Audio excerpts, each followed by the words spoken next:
Ano nga ba ang mas nakaka-stress, trabaho o relasyon? Grabe, parang pinapipili ka kung alin ang mas masakit, mabagok ang ulo o matapilok. Parehong masakit, parehong nakaka-frustrate. Pero seryoso, ito yung tanong na madalas nating pag-usapan sa mga inuman, sa mga late-night chat, o kahit sa isip lang natin habang nakatingin sa kisame. Kasi sa totoo lang, dalawa ito sa pinakamalalaking bahagi ng buhay ng isang adult. So today, tatalakayin natin yan. Hihimayin natin ang stress na dala ng trabaho at ang stress na dala ng relasyon. Alin nga ba ang mas matindi? Tara, samahan niyo akong alamin. Simulan natin sa stress sa trabaho. Ang trabaho.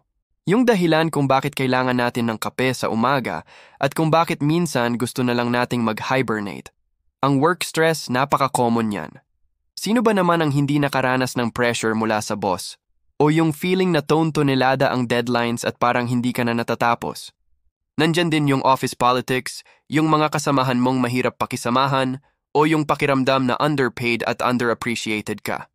Ang stress sa trabaho, kadalasan, ay very structured. Alam mo kung ano ang source.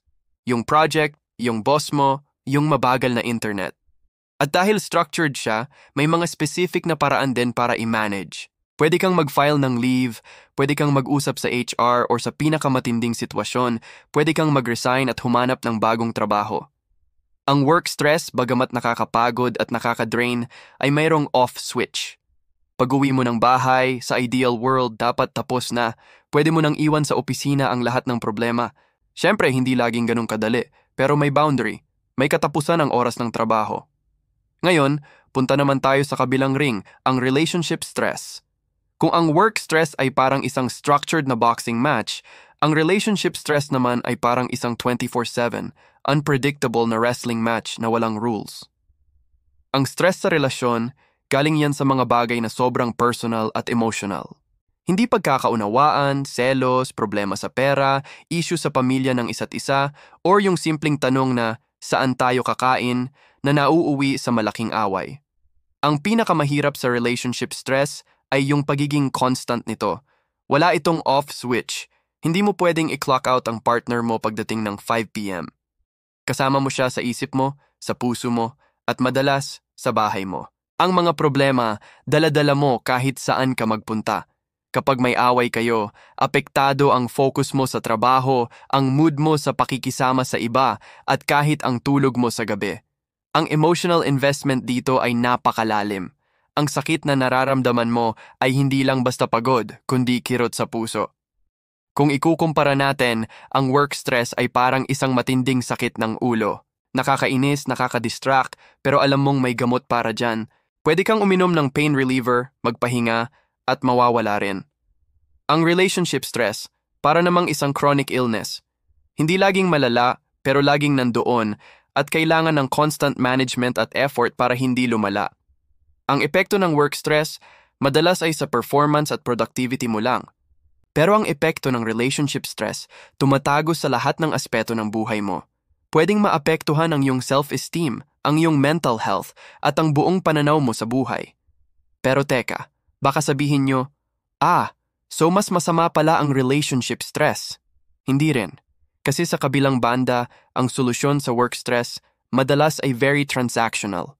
Humanap ng bagong trabaho, mag-upskill, umalis. Pero sa relasyon, hindi mo pwedeng basta na lang mag-resign. Ang pag-aayos ng isang relasyon ay nangangailangan ng communication, patience, empathy, at kompromiso mula sa dalawang tao. Mas komplikado ito. Hindi ito kasing dali ng pag-submit ng resignation letter. At yung sakit ng isang breakup, minsan mas matindi pa kaysa sa mawalan ng trabaho. Dahil sa trabaho, nawalan ka ng income. Sa relasyon, nawalan ka ng isang bahagi ng sarili mo. So ano na nga ba ang sagot? Alin ang mas nakaka-stress? Ang totoo, depende yan sa tao at sa sitwasyon. Para sa isang taong super career-driven at ang trabaho ang buong mundo niya, baka mas matindi ang work stress. Para naman sa isang taong ang kaligayahan ay nakasentro sa kanyang partner at pamilya, walang duda, relationship stress ang mas bibigat. Pero kung titingnan natin sa mas malawak na perspektibo, ang relationship stress ay may potensyal na maging mas malalim at mas pervasive. Kasi ito ay tumatama sa core ng ating pagkatao, ang ating pangangailangan na magmahal at mahalin. Ang stress sa trabaho, gaano man katindi, ay tungkol sa kung ano ang ginagawa mo. Ang stress sa relasyon ay tungkol sa kung sino ka. Ang mahalaga dito ay ang pag-alam kung paano i-handle ang pareho. Para sa work stress, mag-set ng boundaries. Matutong mag-unplug. Huwag iuwi ang trabaho sa bahay. Magbakasyon. At kung toxic na talaga, huwag matakot na umalis. Ang kalusugan mo, pisikal at mental, ay mas mahalaga kaysa sa anumang sahod. Para naman sa relationship stress, communication is key. Maging bukas at tapat sa iyong partner. Makinig ng mabuti. Subukang unawain ang kanyang panig. At kung kinakailangan, huwag mag-atubiling humingi ng tulong mula sa isang professional tulad ng isang marriage counselor.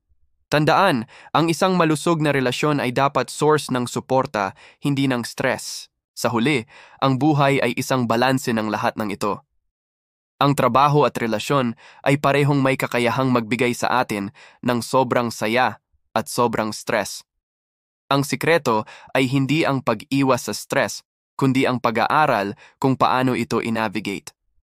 Kung nararamdaman mong nalulunod ka na sa stress mula man sa trabaho o sa relasyon, tandaan na okay lang humingi ng tulong. Kausapin ang isang kaibigan, pamilya o isang mental health professional. Hindi ka nag-iisa sa laban na ito. Kayo, para sa inyo, ano ang mas nakaka-stress? I-comment nyo sa baba ang inyong mga kwento at opinyon.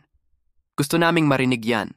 At kung nagustuhan nyo ang usapan natin ngayon, huwag kalimutang mag-like, share at mag-subscribe para sa mas marami pang ganitong content. Salamat sa panonood, hanggang sa susunod.